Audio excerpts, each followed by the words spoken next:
That's it. Let's get to it. First question. Yeah. Who is Ben White? I am a maker located in Columbia, Tennessee. I have been doing woodworking for over a decade now. I started it out of necessity. I was a college student needing furniture, so I would break down pallet wood and make it into end tables or coffee tables or some chairs or whatever, just to make it by. Yeah. I didn't have a dime to my name. So I was just, out of necessity. And then over the time, I started getting into nicer woods, started getting into woods that I use now, like cherry and walnut and maple, some stuff that's definitely a step up than the pallet wood. And started getting into pieces and toys with my wife. We started a company called Willow and Pine, and we started that back in 2018. And Whitewood Company has always been the backbone from the beginning. And here recently, I've been getting into larger pieces, tables and whatnot, with the move into a larger shop. Yeah. So Whitewood Company very much started as in the basement, into the garage, and now here. How did that journey all come about?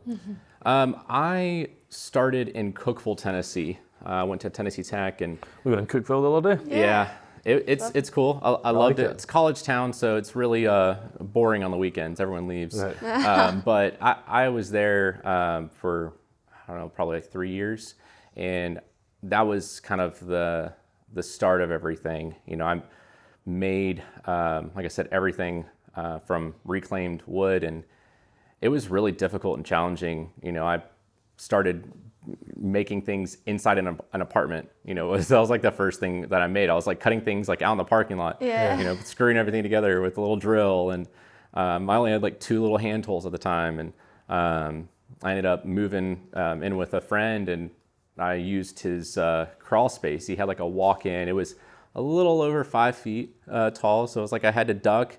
There was like 1 light bulb. It was pretty dingy. But I kept making. It was an escape for me. I enjoyed just making things with my hand and having like something finished that I made that. Yeah.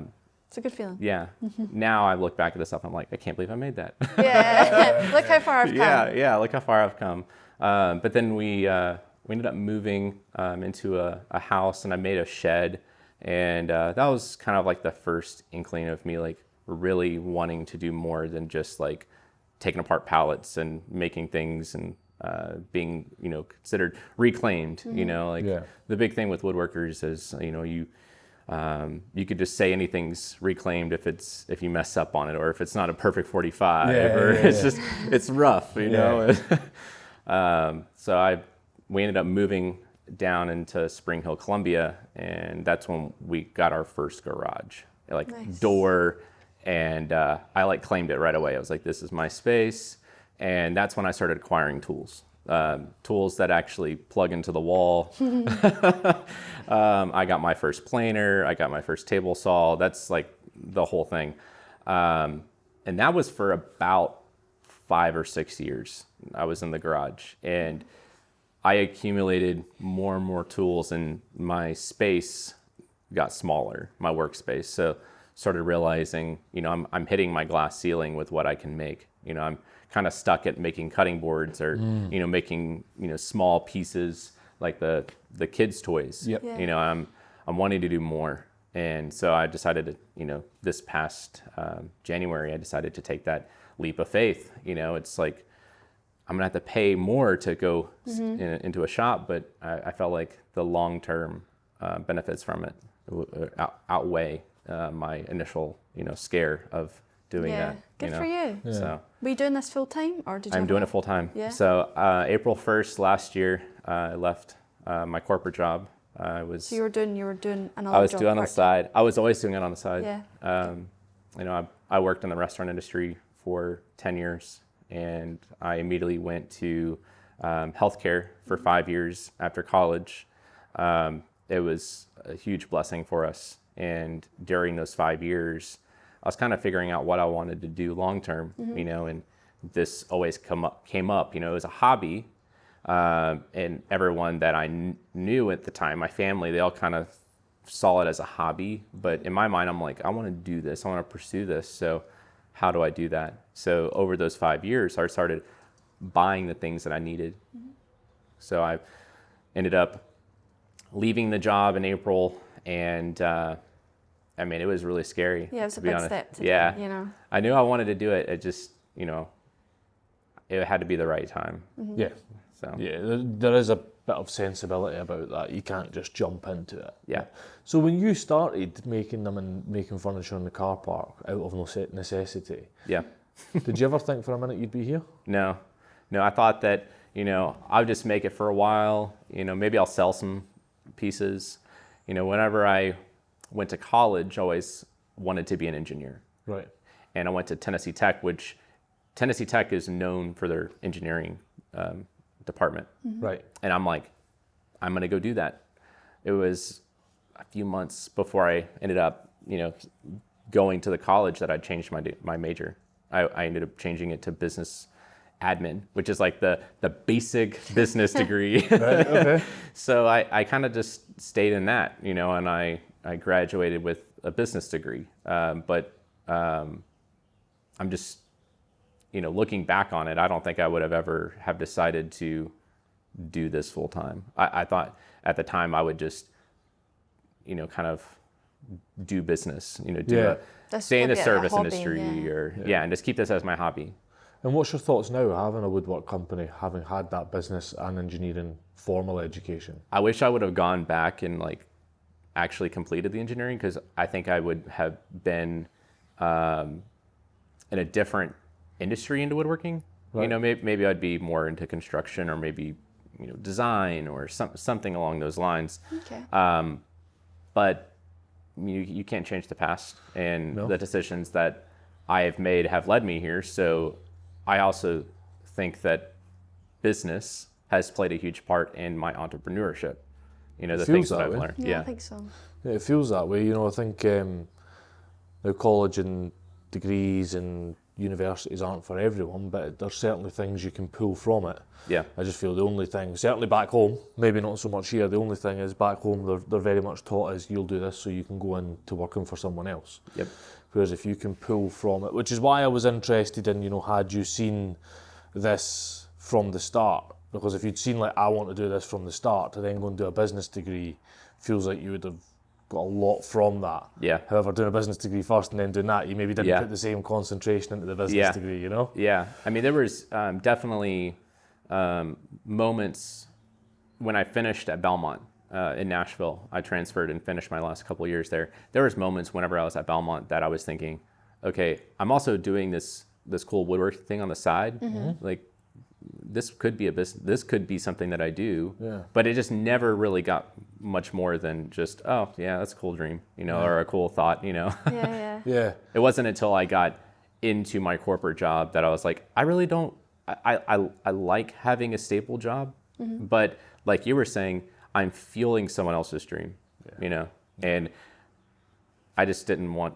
I wanted to pursue my own dreams. Yeah, hey, and there's credit to both sides. Some people just want to do what they want to do and enjoy themselves, and are happy to work for someone else to get the money to do that. But then there's people like yourself and all the people we speak to that are very passionate about what they do and know that they need to do it unapologetically them.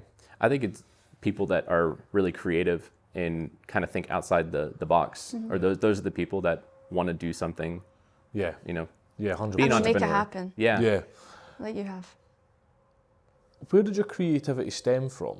Because you've already said like you had a family that thought it was a hobby, you'd started engineering and business. It doesn't feel like you had a creative upbringing like some makers have. Yeah, so ever since I can recall, I've always been really innovative with as far back as like with Legos whenever I was like 3 or Connects. Yeah. I think I stem more towards Connects just because I can build bigger things. Yeah.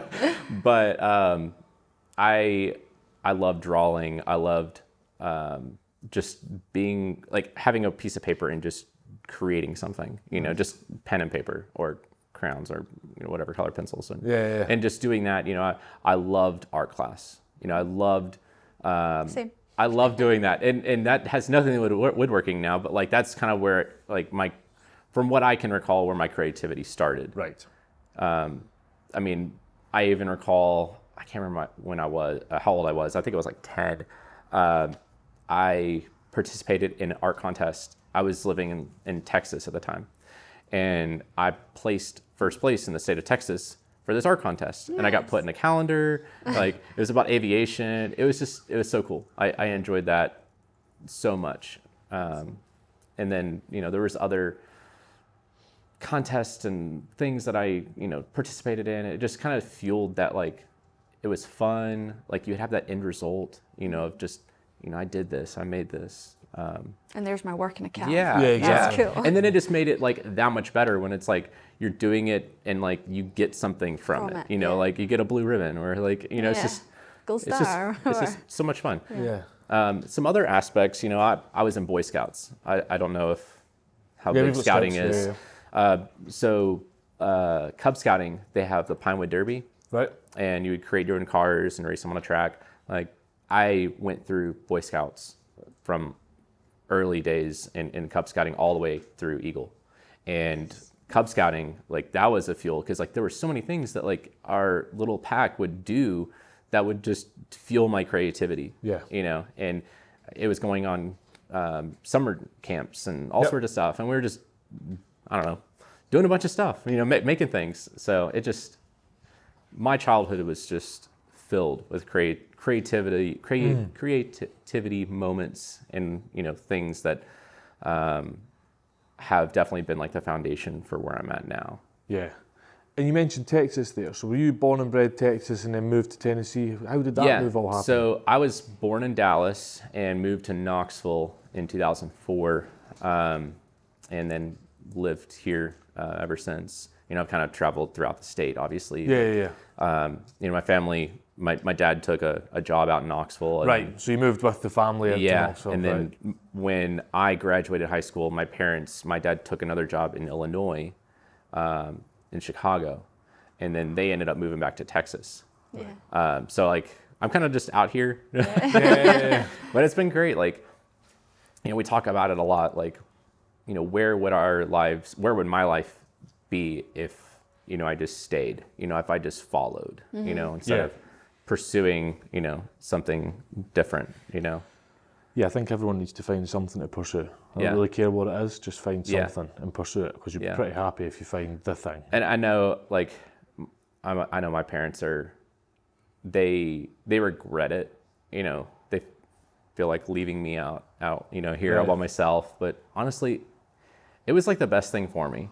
Like I was fresh out of high school, I was in college, I was learning life, young adult, Independent. struggling, but like struggling in a good way. Struggling where it's like I'm learning things that like are helping me. And I think all of that has helped me get here. You know what I mean? I don't think I would have got that same experience if I stayed or if I went with them, Yeah, I get that. So you've obviously stayed and made the decision to stay in Tennessee. Has that been for the sake of the business, or like, what's Tennessee like to run a small independent business? We're really staying here for, we have so many connections here. Right. We have, when you start a business, your resources for as simple as where I'm getting my wood. Like I've got to figure out my connections on where am I getting this from my clients? How much is it going to be? Where are my reliable sources? The other thing is, I've got a family now. So like, I don't want to uproot my family just to kind of go with the wind. Yeah. My wife's parents live in Knoxville, and that's kind of where we met. And it's a good location. We're close to a metropolitan city that has an airport where we can get on a plane and see my family in 3 hours, or we can get in a car and drive 3 hours and see her parents. And it also allows us to grow ourselves. I mean, there are moments where it sucks being out here all by ourselves. Yeah. But it's also refreshing where we can make it our own. We can make this our own town. Yeah. Yeah, it's almost like clean start kind of thing, isn't it? Yeah. What about other makers in Tennessee? Is there a good makers community in Tennessee for There's you? Or? so many. I mean, there's makers everywhere. A lot of people that I've connected with in all sorts of mediums. I mean, And is that a good community for you to be around as a, I was going to say fledgling starting off woodworker, but you've been doing it for a long time, so I don't want to discredit. But you know, from a small shop woodworker to have a community and see other people at various points in their journey must be encouraging. I think having a community around you, it's like a double-edged sword. So like, it's great because you can coordinate, rely on them for, you know, like there's a metal worker, painter, you can coordinate with them to complete a project. Yeah. You know, like if you were all on your own, you would have to outsource that stuff or, you know, to different companies that may be further than, you know, your normal radius. You know, there's also the benefit of another maker working, and whether it be on Instagram, Facebook, or even just around, like I've got makers in this building. Yeah, you were saying just next door. When their table saws are running and I see the lights flickering, you know, and I'm like, okay, they're going hard. Yeah. You know, it makes me want to, you know, work a little harder. Encourages you to just keep going. It's like, you know, if it's, you know, it's a Saturday, there's no one here at the shop. If I was here, it would feel a little lonely, you know, it's, and then I'd say the other side of it is that there is that competition too. Like you are competing with other makers around town. So like right now we're kind of on the tail end of a pandemic where people are watching their money, you know, there's not as many custom jobs. You're actually like competing against other makers on trying to get jobs. Yeah. And that's another challenging part. So like having a lot of makers can be good, but also can be, you know, I wouldn't say bad, but it's just more, there's more competition. You just need to work harder than Yeah. How do you view that competition? Is it something that helps motivate you? Is it something that's healthy, or what's your view? I think it's healthy. I mean, if there wasn't competition, like it would be like a monopolized, you know, which would be great for me. But I mean, you know, it's healthy for there to be other makers. Yeah. What is it you say? Rising tide raises all ships. Yeah, it's always a good thing. So you've not just got the Whitewood Company. You've got the Whitewood Company, which you started off, it was much smaller stuff, and we talked a lot about your space, didn't we? It was sort of chopping boards and sort of homeware stuff. Yeah. But how is the Whitewood Company, we'll talk about the Whitewood Company first, and then I want to get on to your other company as well. But how has the Whitewood Company grown in that time? So when I first started Whitewood Company, I was making some stuff for myself. Which was how long ago? This was about 2011. Right. Okay. I mean, it was really early on. I would say around 2015 or so is when I started making things to sell. Right. And I started with making mosaics, wall art and whatnot. And I was making them out of pallet wood. Yeah. I was using milk paint, and I did it for a while. It just wasn't selling. And I think it might have been just the current trends. You know, rustic was kind of going out, and, you know, contemporary modern was coming in. And I was kind of, I was frustrated that things, I would take them to markets, and it's like, I've spent all this time on this, and like, no one's buying it. Yeah. So I kind of had to shift like what I was making. So I started doing cutting boards, and that's the very generic like woodworking thing to do is to make a cutting board. But I started because I was like, I need to learn how to use nicer woods, how to get into that. And on a smaller scale, so yeah, you can because build. I was also, you know, I had the smaller space. I didn't have the luxury to, let me try to make a dining room table, you know?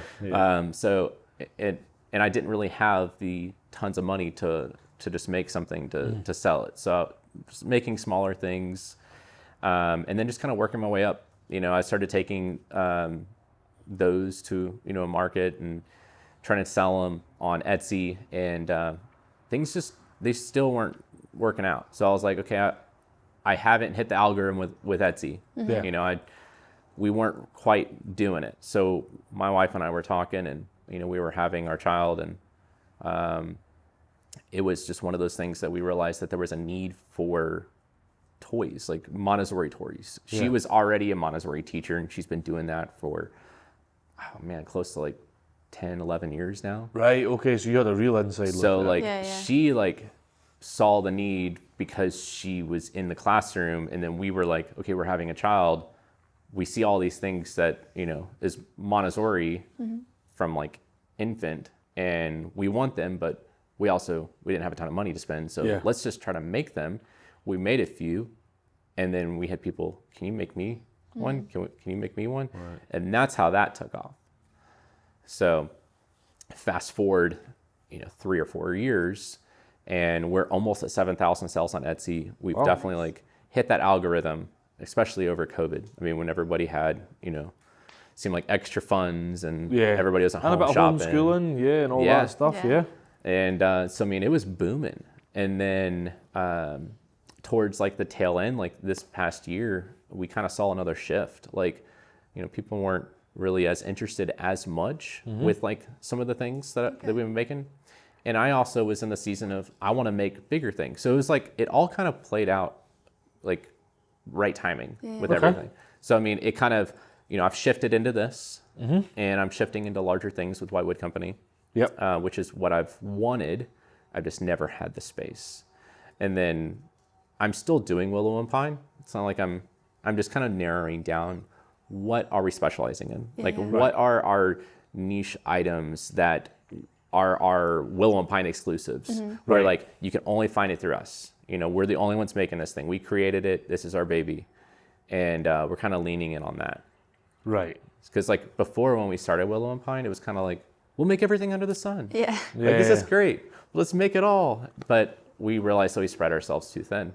How important do you think that is for other makers to not spread themselves too thin? Like, It's easy to do. So that's why I asked, because it is so easy to do. Well, I think as a maker, one of the biggest things that, and I still struggle with it, is finding your niche. Like, what do you want to make? What are you going to, in 50 years, if you're going to still be a woodworker, what are you going to be known for? You know what I mean?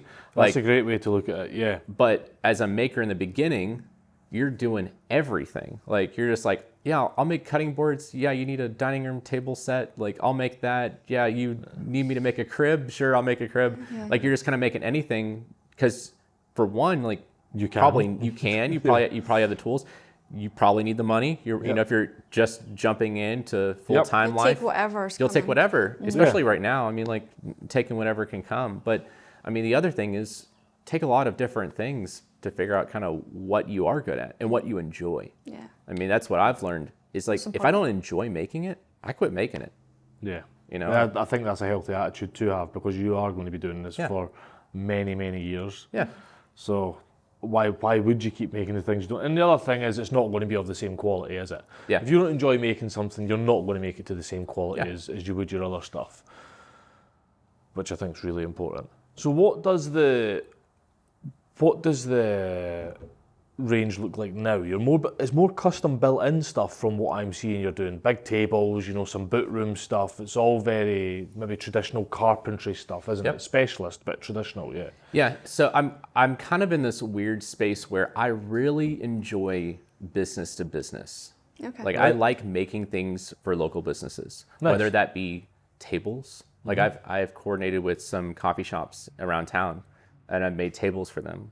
Coffee shops in the south and general hospitality places in the south seem to be massive proponents of makers. Yeah. Like, even the places we've been, they're like, yeah, we'll stock your magazine. Just send us an invoice. The places that, like, you can get people like yourself, like Red Rock Tile yesterday. You can see, like, when you walk into a coffee shop, you say, I think that's been made by a maker or such and such. It's great. It just gives a whole new approach to it, because it's higher quality. It makes the coffee shops or the hospitality place or the burger joint, whatever it is, look better quality. There's stories all over the place. It seems brilliant in the south for that kind of thing. We've not been loads of places, but we have definitely noticed that in the south it's brilliant for that. I would say there's that aspect of needing tables, and then I'm also hitting this other weird business realm of small things. Even though that they're small and I kind of want to stray away from the small, it's small in bulk. Like, I'm doing like menu books for a restaurant. I'm doing serving trays for a restaurant. You know, I'm making tons of these things, you know, and they're normally custom made, custom engraved for that restaurant or that business. You know, I had a company reach out and they wanted cutting boards for their entire staff for a Christmas gift. Really? And That's awesome. I engraved their logo on it and everything, like huge stack. Yeah. And so like I did that. Though I don't want to do cutting boards because I'm kind of trying to get away from it. Yeah. You know, I still enjoy making them. I will make them. Yeah, there's a good story behind that as well, though. They don't just want cutting boards; they want them for their staff. Yeah. It's a bit better than a staff night out. Let's be honest, Yeah. isn't it? Handmade cutting board. Oh yeah. But I like putting my own twist on it too. Like I don't like to just do the generic. You know, with my CNC, you know, I'm able to put an engraving on it or maybe do some sort of custom aspect that others may have not thought about. Yeah. It seems like you've got a really well set up shop. You know, it's not a sparse shop by any means. It's not a massive shop, neither. But you have a pretty good setup with like your CNC and your table saw to do custom stuff, to do sort of off the wall stuff, as well as production-esque runs. Yeah. Has that all been purposeful? I mean, I find that the most rewarding because I can actually visit and see a lot of those like in person. Like the restaurant that I was working with and still am, we have visited that restaurant multiple times and it's just so rewarding to just, they bring the tray up to you at the very beginning of the meal and I'm like, I made that. Yeah. They have another tray that they bring, you know, your beverage on and it's like, I made that. They'll give you the little menu book and it's like, I made that, you know, and it's just, it makes you feel, it's that same feeling whenever I was a kid, you know, getting that trophy or getting that ribbon. It's like, you know. Yeah, it's a good feeling. Yeah. How important do you think that is for makers? That, because it can be a lonely thing. I know firsthand from when you were doing it, the gratification of seeing your stuff. How important do you think that's been for you in the success of Whitewood? For Whitewood,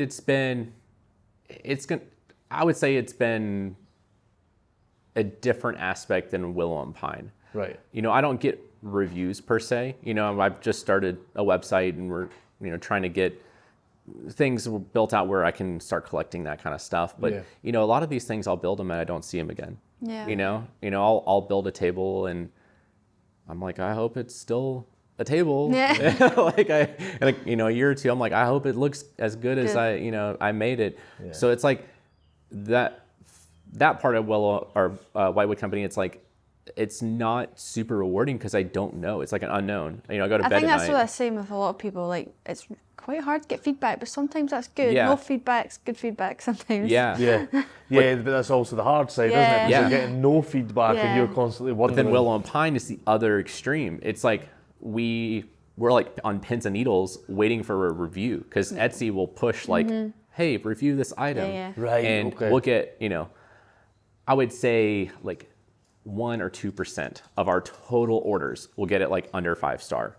Okay. And it's those that are like we got a 2-star because like, I don't know, wasn't shipping was late or something. So that's not my issue. It's like, you know, the weaning tables were a huge thing before COVID. We were still trying some different packaging methods and I've actually had to switch to like peanuts and boxes that are like really, really big and whatnot. They were getting dropped by FedEx and UPS, like, and like they were damaged all the time. And it was like there was one like month that I think I had to fix 5 weaning table sets. That's crazy. And I was like, it just kept happening, and it was so frustrating. I was like, that was almost my breaking point. I was like, no, like this is just the thing. Maybe it was the wood I was using. Like maybe like there was some other aspect. That I wasn't seeing, but we got reviews for those and some of them weren't good, you know? But, you know, the other side of the coin with that is like, we do get a lot of really positive reviews. And like, that's kind of like the guys in the shop working next to me. It's like, that motivates us to like, keep going. You know, we get a 5-star review and like a long paragraph of my kids love this thing. And, you know, it's benefiting us and X, Y, and Z and heirloom quality, great craftsmanship, blah, blah, blah, blah. And it's like the whole 9. I'm like, it just makes me feel so like warm and fuzzy. Yeah, I know. It's gratification, we know. isn't it? Yeah. We know ourselves, and it's gratification in the right way. So you mentioned packaging there. I don't know how much work they do out in the US. They do a bit of work, but you should check out a company, EBIS. Okay. EBISS. Okay. They'll deal with everything from making the boxes to customs paperwork if it's going outside the country. They do a lot of work in the UK. We are hoping to partner with them. They do the US. They have EBIS US. They do have a US firm, don't they? And I think that's kind of a big push for them at the minute because they're really popular in the UK. Yeah. But they're all about making sure that whatever you've made gets there. Yeah. And they'll organise the packaging, the actual physical box of the packaging. It just shows up and you put your product in it and they take it away. Yeah. Yeah, so they'll great. send the box to you and they're just like, just put it in the box. That's and awesome. then we'll take it away. So that's one worth checking out. Yeah. Because packaging is a massive thing for everybody. It's a headache, even for a book. Believe it or not, just like a book. Don't know how many times it's like we had to change the packaging at the start, but it's just like you just feel like it's so frustrating. Yeah. And We've even noticed like this past year, we've had issues with like European countries purchasing from us. Like it's like a huge decline. I don't know if there was like a special thing that's been passed or Brexit. Yep. As soon as the UK left, because we noticed it as well, when the UK left Europe, Europe stopped buying from the UK. Yep. And I think that will, I can't imagine how that will not have affected. We lost about 70% of our customer like that, just overnight. And then had to pay over £2,000 for an 11-digit number. So we could trade with them. 200 and something pounds every month to keep that 11-digit number. Yeah. And the sales are just flat. Yeah. So, don't know what the answer is. Yeah. I'm not about to impart some wisdom of you can do this and it'll all make it better. It hasn't been a huge amount of our sales, but I mean enough. It's a substantial amount for us to notice. And we also get like notifications when we do get. Normally the orders are really small now. I'm not getting a weaning table or anything, but we'll get like a special notice that's like you have to mark all of the package like on the outside, like this is the tax amount and all this stuff. All the paperwork. It's like another step that we have to take. So that's exactly what EBIS specialise in doing. They do all that bit as well. Yeah. Which is like for people like yourself, like you, I, Kate, none of us are like tax advisors, none of us are shipping advisors. So being able to lean on people like that is definitely, check them out. It's definitely worth a look at. We recommend them to everyone. As soon as someone's like, I have problems shipping, I'm like, check these guys out. Solve all your problems. because it is a headache. It's just one of these steps. You just, you packaged it as best you possibly can, and then you're worrying the whole time. Did it get there okay? Did it not? Oh, yeah. And then when you don't get the feedback, you're like, well, I guess it was all right. That's the worst. It's the big things. Yeah. It's the little things. I mean, like a rattle or something. I'm like, oh, that got there, no problem. Yeah. It's like did the table get there? Yeah. Totally hear you. Yeah. And what state did it get there in? Yeah. So you mentioned Etsy quite a lot. Etsy, from my understanding, is a bit of a hit or miss platform because there is a lot of people just pumping out China stuff on Etsy. But you seem to have had a really positive experience with it. It wasn't the case. Our first year, maybe even 2 years, it was like desert. It was. I mean, we would maybe get a dozen sales. I mean, it was nothing. And we didn't have a lot of variety. Right. We didn't have the larger items. We had a lot of the same stuff, but it wasn't quite diverse as we have it now. Like, and did you have the early whitewood company on Etsy as well as Willow and Pine on Etsy? We actually, when we decided to go on Etsy, we just did Willow and Pine. Right. And I decided to put all my eggs in the Willow and Pine basket and see what happens. And it took off, but it not immediately. It almost took it like a year or two for the algorithm. Just like Instagram and Facebook, Etsy has its own algorithm. Right. Once you're in it, you're good. And figuring out the little tips and You can tricks. see why people give up though. Yeah. It's like, oh, this is just not working. Yeah. The benefit is having the marketplace. I mean, that is the huge perk. They have switched to more of like a Amazon type. When you go into a listing, it'll recommend like other listings that will deter them from buying it from you. So like we've seen, a lot of clicks, but not a lot of purchases in a few months. But I would say overall though, it's definitely been like our constant, for at least the past few years. Okay. Enough for me to quit my corporate job and say, okay, let's do this. Yeah. And that's the big thing, isn't it? If it gets you to that point, it's obviously providing a full-time income. Yeah. And what is that your main marketing? You're doing a lot through Instagram now that we see, but has Instagram always been a player, or? Instagram for, when I started with Whitewood Company back in the day, I was using Instagram, and that's kind of been where I've kind of like focused in on was Instagram. It's just easy to just post a picture, a video. It's gotten a lot more complex since then. If you don't post a reel and post 7 stories a day, it's like you don't get seen. Yeah. I mean, definitely I've hit my plateau of followers. I mean, I've kind of stayed where I'm at for the past couple of years, but for me, I'm all right with that. It's more about quality versus quantity. Like I want to make sure the followers that follow me actually are interested. Yeah. You're good at that. You check all the followers that we get and make sure they are real people. And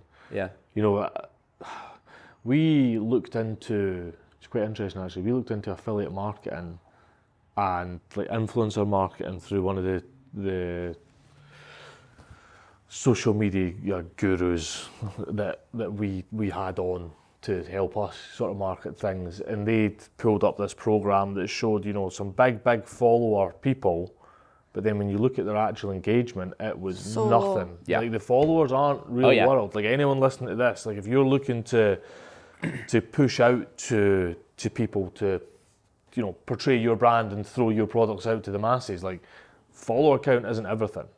It's engaged people. I get stuck in that when I was doing my furniture. I'd look at an account and think, if I give them a free something and they'll share it. They posted it once. And just like nothing. you just think, right, okay. Do that again. So it's a hard balance. It is a hard balance. But like you say, to do research. Ignoring the follower count and just ensuring that it's good quality followers you've got. That can only be a good thing. Right now, I'm really focusing on trying to get local followers. People that are in my area, because I feel like if I can get them, they would be more apt to share my stuff with other people, and I can really grow Whitewood Company more. And do you do anything with paid ads, or do you just keep it all organic? For Whitewood Company, I'm actually going old school. I'm doing like paper flyers in the coffee shops. Nice. Do you know that's a good way to do it? See the local marketing, man. Because I'm not really into like said for it. SEO and all that. I've got many friends that know how to do it. I just haven't really stepped into that quite yet. But Willow and Pine, Etsy has like it set up where you can just pay a little extra per month. And it's part of Etsy ads, and it pushes it in Etsy and it pushes it in Google. So it's kind of like built in. So right, okay. I didn't know they did that. No, nor did I. It's scary because you're like, how much am I going to be paying per day? And you're like, that's a lot of money. And then it's like, tell me about we look at how much we pay per day versus they have it like broken down into a statistic, how much you've made based upon that amount. And every time that we've put ads, we know our threshold and we know how much about we're going to make. And that's kind of stayed pretty steady for us. So we've left the ads on for like 2 years. Well, if it's working, why change it? Well, this is it. We're still trying. We've had some real good ads lately with the launch of Edition 6, but they kind of. But you took over Facebook Manager and you've just been kind of managing the ads and. I took it off our previous consulting company. I just felt that. Personally, I didn't know enough. To manage a company doing it on my behalf.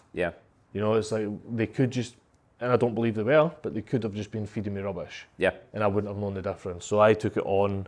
I think it's good to know. It is good to know. And when I logged on, the first pop-up that came is like, schedule your call with Facebook, with Meta's ads person. The last I spoke to was brilliant. She phoned, I set them all up. She phoned me back 2 weeks later. She's like, this isn't working. This isn't working.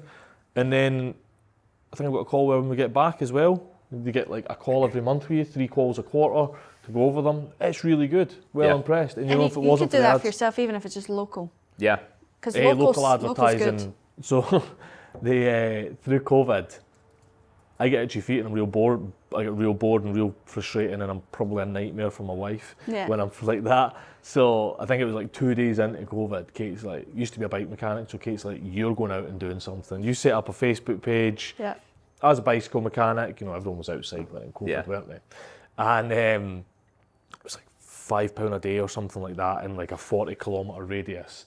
and within a day I was booked up for like a month. Yeah. It was crazy. Like locally, it is worth it 100%, because like £5 goes a long way locally. I was speaking to customers that were like, it's all I see on my feed. Yeah. We're putting no more than £5 a day on it. It's crazy. So it's worth looking at.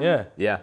No, something else that I've been doing here recently, I'm offering a free cutting board with a purchase over a certain amount. Nice. So, and it's more for like referrals.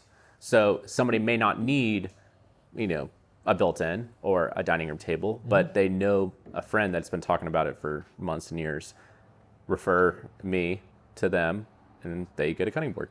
Nice. So that's a good way to do it. Yeah. Yeah, that is going back to more old school marketing. Yeah. And bigger corporate firms do it, like energy companies back home do it. You refer a friend, you get X credit, and you get X credit. I don't know how long I'm gonna hold it for. I don't have like a end date or anything, but but while you can, you will. Well, just getting started, Yeah. And have you noticed anything off the back of it, or is it too early days yet?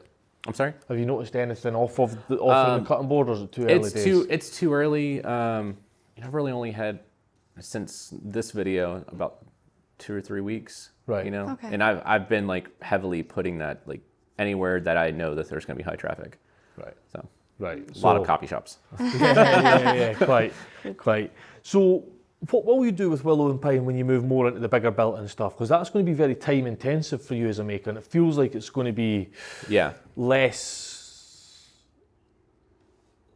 pick and choose your hours, because you're going to be doing built-ins in houses between certain hours. It's going to almost rigidify your process a little bit more. How's that all going to work for you? So, like I said before, I think we're going to try to narrow down our product line. Yeah. And we're actually in the process. I know I've talked a lot about Etsy. We're actually trying to get out of Etsy. Okay. We're trying to switch to more of like Shopify or Squarespace. To build an e-commerce site. Yeah. For So like right now we're on Shopify, and we've made 2 sales. Everyone starts somewhere. Yeah. So I feel like we're starting all over. It's like, when Instagram just started, and you're like, what is Instagram? And you're like, I don't know. I have like 10 followers. It feels the exact same way. Yeah. But like starting to gain that trust. We don't have a market space, and so like everything is. That's the through thing. The market Instagram. space, getting people from seeing your Instagram stuff. Yeah. So getting people to your Instagram first. Yeah. Getting them to your site. And that's why Shopify for us was so attractive, is because you could link stuff within your posts. Yes. So we've done that, and I think what we're going to try to do is coordinate with some other makers. We want to keep it US based, just because it's just easier to coordinate with people. To start. You're not going to run out of people in the US. Well, We're I'm not just saying saying that already. It's I'm just a saying, big old place. Keeping the makers local to us, and having it where we could maybe share another maker that is just starting out. Something that they're making that maybe can fit in our realm of Montessori materials. All right, yeah. And so build like a collective kind of thing. Yeah. So like doing that, and it's kind of like boutique or something, but putting like our own spin on it. Like and having it where it's like we hand curate these items, for this. So we're still kind of talking about that. We haven't really like done anything crazy with that idea yet, but we're definitely at like a crossroads, or coming up to the crossroads of like, do I continue doing this and just take on a big order once a month? Yeah. Or do I just go with the big orders and, do this on the side? Keep this as like, I'm tired of making the built-ins this month. I just want something that's just easy. Yeah, walk your own calendar. That's, simple. I know I know I can just knock it out. And I think that's kind of where this is headed, and I'm going to keep it more of like a few items that I just focus on. Yeah. And at the moment, do you make the Montessori stuff made to order, or do you build a stock? So that's what I was going to ask. Yeah. My mom hounds me on this, because she's like, you need to make like 100 winning tables. And I'm like, for one, whenever I was back in the garage, I was like, I have no space. Yeah, in our house, storage is... we don't have any closets. Right. Like, we don't have anything. So you've not even got closets to put this Our stuff in. spare bedroom was our storage room. Yeah. Okay. I couldn't deal with a house with no closets. Yeah. You could build a wee bit up here and just like store them up there. Yeah. It's just with the wood. Yeah. I don't really, especially with like the winning tables, I don't want to have them just stacked. And yeah. For I don't know. damage to happen. We had a huge storm that came through last night, there was tornadoes and high winds. I'm in a building right now where a tornado could wipe out my whole inventory. In that inventory, even though, I might get a check from the insurance company, it's not going to pay for I spent 2 months making all this inventory and now it's gone. Yep. And I've always been brought up with, with business admin through college, your inventory is like a debt, and I don't want to have that hanging over us if something goes wrong. There's also the world you end up, so we have to obviously, in what we do, we have to print larger numbers to make it anywhere near viable. And you do end up with copies. Some editions have sold out like that. They've just hit the market at the right time and done really well. Yeah. Some have not. And then you end up paying for storage. Now, obviously, you wouldn't be paying for storage, but you would still be paying in space for storage. Yeah. And there's always that thing where you see them there every day and you end up marking them down. Yep. And I'm always really conscious of us doing that and not devaluing the brand, but you get where I'm coming from. You end up it's just hard to see 6 months of Kate's life go out the door for £6 a copy or £8 a copy, and you're like, knowing that they cost more than that to print. I would say at most, the utensil trays that we have for the kids, I have a template on my CNC for 12. Yeah. And I would love to have a larger CNC to make even more than that. If the time ever comes where we're just cranking them out all the time. But 12 is a good number for me to, I'll make a batch, and when that batch sells, we'll make another batch, and I'm trying to keep it, I'm trying to be as efficient as I can. Yeah. But I don't want it to be I'm making every single rattle as it comes in, or I'm making every little, I want to have some stock, but not enough where I'm tripping over it. There's so much stuff. Yeah, I see your finials and stuff on the wall, and you've got a couple of buckets up here. They might just be out of camera shot of the ends for the rattles, and that makes sense because you're a pain in the ass to make one at a time. There is things, as Paul Hamler said the other day, Henry Ford was onto something. When you're making it once, just keep knocking it out. But that doesn't need to be 1,000 at a time, or 10 at a time, or 20 at a time. It can be whatever suits. Yeah, a lot of the smaller stuff, I will actually do one step. I may not do the whole thing, but I'll do one step all at the same time, just so it's a little bit more efficient. You're saying, the rattle, for instance, I'll cut those dowels down. I'll cut the whole stack of dowels because I know that those dowels have no other purpose than going into that rattle, but I'm not gonna spend my whole day making all these rattles, You find a lot of makers, and everyone we've spoken to has been very, very good at it, but I am aware that there is a very, very thin line between being a maker and a producer, where you're just becoming a manufacturer, a one-man manufacturing team.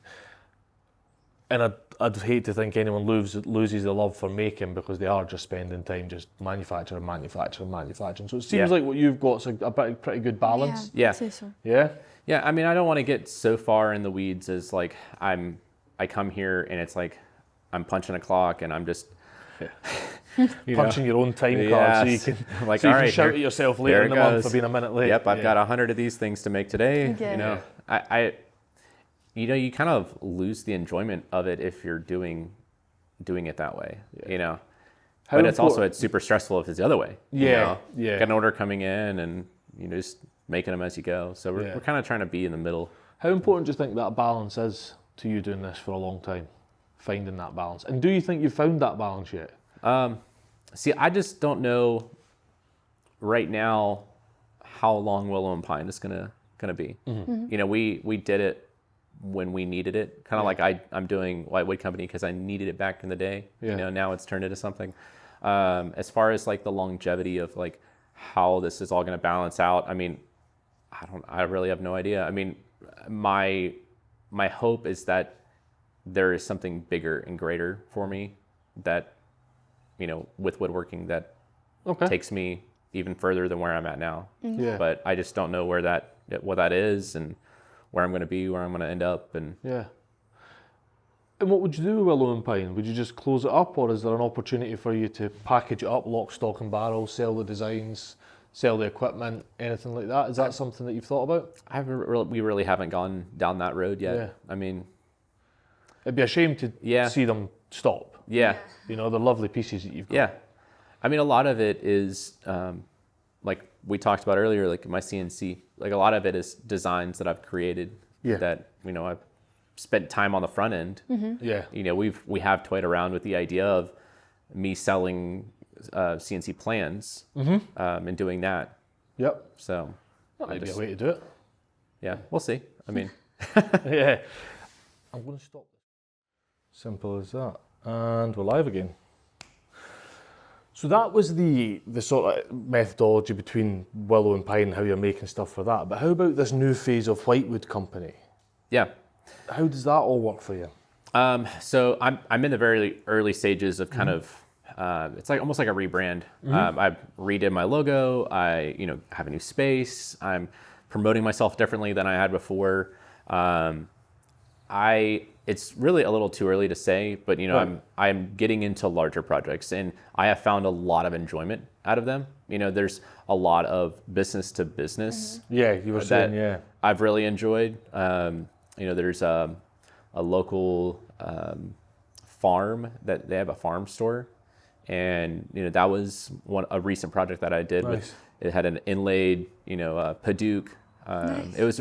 They have their cash wrap and some other shelves and stuff for inside. They haven't opened yet. They're still waiting to get coolers in, but they basically allowed me to just come up with a design. Great. Great. Just so kind real of free reign. Yeah. And I love doing that kind of stuff. Like, here's our template. This is kind of like the style we're going for. We need shelving. We need this. Just go for it. So that's cool. Yeah, it was really. It allowed me to be really creative. Yeah, and that tables and stuff would allow you to build them here in your shop, and then that was one of the first projects I did here, and I tried really hard because farms around here, I don't know how it is overseas. We have barns that are for like tobacco use or were used in tobacco. Them, yeah. So like they're really tall barns, and I've got a stack over there tobacco sticks. So they're leaning up against the metal. Oh, yeah. Yep. They would hang those and hang the tobacco over the barn to let them dry, and it was just full. And I don't know how long ago it's early 1700s, 1800s. Yeah. But a lot of the remaining pieces of those barns are the tobacco sticks. I mean, people up in Kentucky, you can find them. We were there. Yeah, we were in Kentucky just yesterday. Like by the trailer loads. All the barns are kind of like falling to the side of it. Yeah. Yeah. I mean, a lot of that's probably to do with weather and whatnot. Yeah. But so with that project, I incorporated tobacco sticks into their builds because I was like, it's a farm. Like, though they're selling, meat, beef and whatnot. I was like, I should try to incorporate some farm aspect into my pieces. So like there were the spindles of all the shelves and the shelving on the cash wrap. So being creative in that way, like it made me, I don't know, it made me excited for that project because I didn't have hard guidelines, Yeah. Do you think that's maybe what you got when you first started? You didn't have hard guidelines, you were just making furniture for you. Yeah, just making it just because it was fun, Yeah. It's interesting, because we all try and makers and even a lot of the projects we've done, we all try and build a business that needs to, and of course it does, it needs to feed us, it needs to, pay the electricity bill, it needs to put fuel in the car. But ultimately, we all try and get to a point of success where that's taken care of, so we can go back to what we first done. Yeah. Just stuff that we enjoy doing. And it's all kind of building that brand that people then trust you, which it feels like this is the tipping point for that. You're at a point where people trust Whitewood Company, they trust Ben White, and they're willing to put their money where their mouth is. Yeah, and I also think that like in this time right now, I'm in a season where I don't have people just banging on my door, please build this, where I do have some lulls where I do have the opportunity to just make something, to just be creative. And I think that's also like, I need that again. I got so far into making weaning tables and trays and all this stuff that it became like I was a manufacturer, and I was punching the clock and just making these things. And I kind of want to get away from doing that all the time, still doing it because it's still steady for us. Yeah. But finding another avenue of how do I be a creative carpenter where I can make something that someone else will enjoy or love to add to their home or whatnot. Yeah. How important do you think that is as an independent maker to have that freedom? and to still enjoy doing what you're doing and not turning just into this manufacturer? It's hard to like the trust aspect with a client. Yeah. Especially if you don't even know them and you've just met them, to say like, trust me on this. I can do this differently than what you may envision it, but in a way where you're gonna really like this. Yeah. You know what I mean? I think building that portfolio of work though is so beneficial, because then people can look at it and be like, yeah, I can trust him. Yeah. His work is great. Yeah, how have you gone about building that trust with clients, especially when this side of the venture is so new? Have you lent on your previous stuff? I see a lot of what others are making, and in my mind, I'm like, do I want to just be the person that just makes the simple box, or do I want to make something that stands out?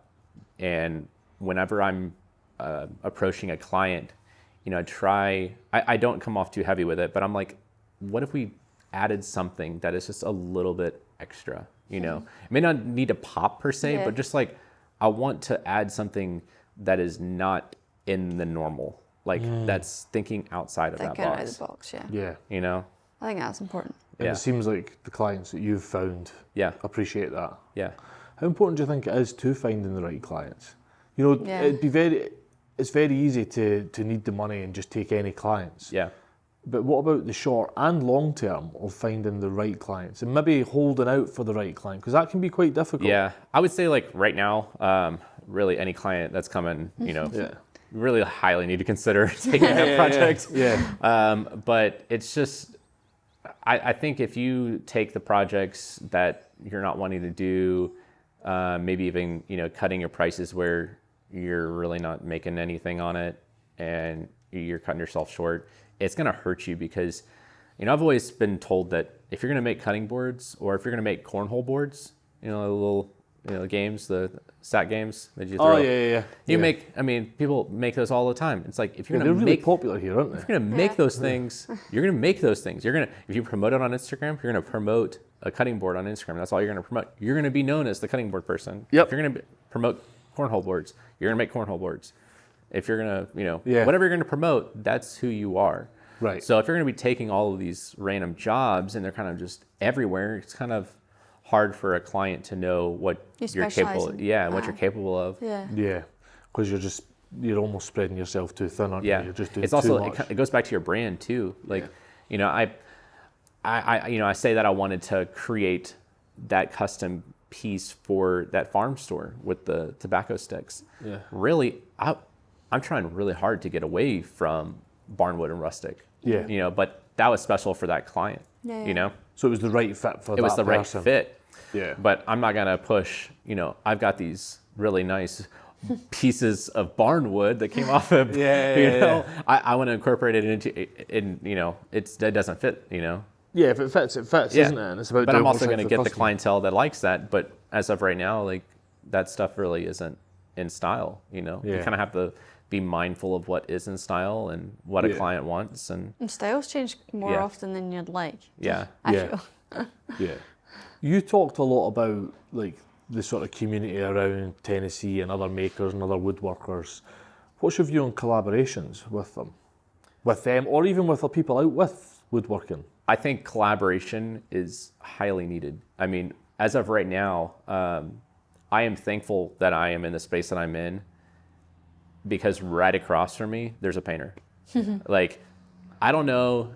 I mean, there's a lot of other people around town, but having people that are in your tight circle, like radius wise, is going to help you. Like, of course. I mean, there's aspects of woodworking where time is money and I can't do it all. I can put finishes on, but I'm going to spend way longer to try to make it look half as nice as someone else could. You know what I mean? Yep.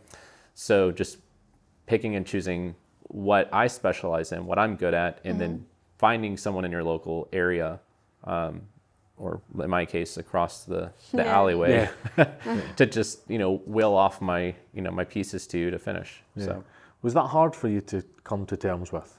that there is some things that you're not good at doing that you do need to outsource? Well, when it comes to painting, it wasn't that hard. Yeah, yeah. Painting feels like that would be an easier one. Yeah, it's. I mean, there's also other things like epoxy that I just kind of quit doing because it shuts down the shop.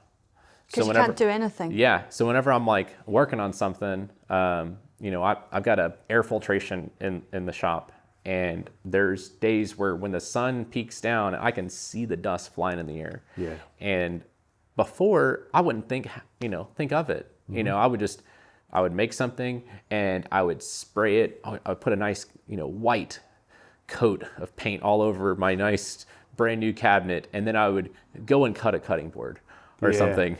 And then I'd come back the next day and it's like, oh my goodness, the whole thing is covered in like these little specks. Yeah. Yep. Or like I may not have the right equipment. So like my sprayer, you know, it leaves like a orange peel texture. And yeah, I couldn't get that gone. Like it was always like a little bumpy. Yeah. So like not having a slick glass finish, you know. Yeah. I don't like to present something that I'm not proud of. And whenever I see that kind of stuff, I'm like, oh, yeah, I wouldn't want this in my house. Yeah. So Yeah. offloading that to somebody else helps. Would you prefer to have bigger shop space, more shop space that's dedicated to doing stuff and putting the time in to learn that yourself, so it was all under Whitewood Company, or would you prefer just to keep exporting certain specialist stuff? I think it honestly would be amazing to have something in between. You know, I would love to have a larger shop space where I have a dedicated area. But then again, time is money. You know, I can't do everything. I'm not Superman. You know, I can't. It's good that you notice like, that. I still want to enjoy time with my family. I want to call it quits at a certain time of the day and say, I'm done. I'm going home now. And I don't want to constantly think, okay, I've got this done, but now I have to paint. So I would rather have a larger shop and maybe have someone else in the shop with me that is dedicated to that. That seems like that seems like the little golden spot there, doesn't it? Where it's still under your control. Yeah. In your shop, you don't have to ship stuff in and out to do that, but there's someone specialist doing it. Yeah. How's your work-life balance? So okay, this has actually been like really hard for me. So I was working in the garage forever, like either under the house or, you know, I've always worked where I've lived. Switching here, there was no like easy transition. Like, okay, this next week we'll kind of fizzle our way in. You know, I had the thought of like, oh, okay, I'll bring my table saw and then, you know, I'll keep the CNC at the house because I already had it all, you know, set up with the electricity and everything. Yep. And I was like, I'll just kind of ease my way in. Well, I got to the logistics of it. I'm like, I'm gonna have to rent a trailer, like an enclosed trailer, to get most of the stuff here. I mean, the CNC weighs like 1,500 pounds, and like the table saw weighs 1,500 pounds or so. And it's like, I've had to come to terms with it's got to happen in one day, and I was like, I'm not just gonna like phase it in.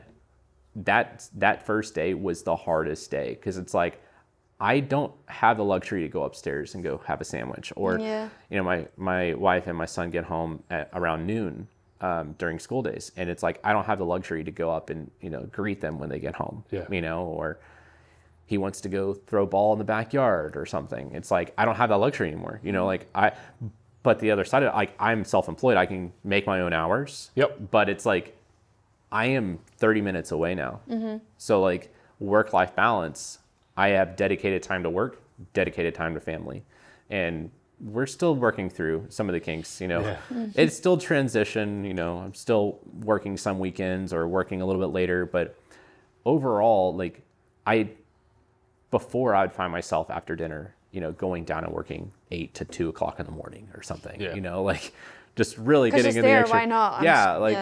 I'm going to run the CNC a little bit late tonight. Hopefully that's okay. It's like, whee! It's like 2 o'clock in the morning. So, which do you prefer? I mean, I like this a lot better. Yeah. Do you? Yeah. Having more strict, designated workspace. Strict hours. Yeah. I'm a big proponent Family of hours. that. Yeah. Having worked in London for so many years and obviously 420-ish miles away from us and driving down on Mondays, driving back up on Fridays, I love working from home. but I don't like working in my home. Yeah. Do you know, we converted our garage, which is detached from the house, to an office. So we had, and personally, I think that's the perfect balance. Like if you had a shop like this, but it was outside your house. Yep. So you can walk in and get a sandwich, walk in and greet Eventually, your that's the dream, is to have that. That is the dream. Yeah. I'd love to have something like that. Yeah. You know, like 100-foot by 100-foot shop, just massive. Something I could like park my cars in there and just do whatever. Like, no, I don't have to rearrange anything. Like everything has its place. Everything's bolted to the floor. Like you don't have to move it again. Yeah. That's good. And how is the US or Tennesseans in particular for being able to build a shop on your land? And is there a lot of controls that you need to go through? Or? I mean, you're basically building like a home. I mean, there's a lot of permits and all that. I mean, it's not as simple as just finding land and just starting work. Well, we know planning's not great. Where we stay it's terrible. It's a nightmare. Yeah. It's a long process. Yeah, and especially if like, okay, the property's residential and you need to split the property and make part of it commercial or industrial, like, you know, it becomes that's a whole nother headache, you know. So we're not quite there yet. Just like we're not quite there yet to hire somebody. Yeah. Like that's a whole nother thing too. So employing someone's we've been on the bridge of being able to not being able to being able to not being able to do that for some time, and financially we're at a point where we can't, but for the amount that needs done, we're at a point where we have to. Yeah. And that's hard. I think the most that I can do right now, besides having my a mechanical employee doing work for me, I mean, maybe not really hiring somebody, but bringing someone on into the shop that has their own business and we work together. Yeah, contractor, Yeah, okay. So that might be something that I consider. Maybe not in this shop, might be a little tight, but... it feels like doing that as well would also fill that collaboration void as well. Yeah. Because there's going to be a lot that... You think of employee, you think of someone that brings skills, but you're still teaching them to do it your way. Whereas bringing someone in, there's always going to be something you can learn from that, isn't there? Certainly. Especially if they have like a totally different skill level. Like maybe if they're like a welder and they're a painter. Like those are two things that I don't really do well. You know, like, but I would love to incorporate both of those things into my builds. Yeah, that makes a lot of sense. So say you were to do, you know, nice big table, metal legs, you'd bring someone in specifically to do the legs, but do it in your shop kind of thing. Is that the kind of thing you're thinking of? Yeah. That makes a lot of sense. Maybe they have clients and I have clients and we work together and, you know, he's got projects that I need to work on and vice versa. And So going back to the early days and what we've just talked about there with, you know, bringing someone in to collaborate and learn from, where did you pick it all up from? So a lot of it, it's just the world we live in, man. YouTube, like YouTube, a lot. I mean, I say that just like a blanket response. But it's, I mean, a lot of, I would say the CNC really. The CNC was something that I had to learn very quickly because I wanted to do so much with it. Though I am just like scraping the surface with what I can do on it. You literally can do anything. Like I was doing furniture, I was doing like dog beds, I was doing like stuff for film for you. Yeah, like, you could do I worked in with film this and I was getting Kate to cut gears for encoders that would run massive machines, you know, cutting drivetrain components for it. It's crazy. I mean, the one component that I haven't even tinkered with is the third dimension. So like I'm still very 2D with my cuts. So I want to learn relatively soon. I would love to figure out how to do like a carving or something. That would be super cool. Or even like a convex or concave. You know, if I do like a bowl or a spoon or something. It's all about the right bits and learning how to program it correctly. That's exciting. Like there's always something you can learn. Yeah. And how important do you think it is to buy a machine that maybe, because you talked about earlier, you bought like what are they called, Shipekos? Shipeko, something like that. It was like a 3-foot by 3-foot. Yeah, but you grew out of that. It's like super quick. I agree with that. Because they are like, just basic 2D. Overnight. Yeah, and like the gantry was only like 2 or 3 inches. Like the space from like the bit to the highest tip. I think that one's around 10. So like I could put some like heavy stock in there and cut some pretty cool stuff. But I mean, I outgrew that machine, and it was also the software. The software was like, I don't even know how to describe it.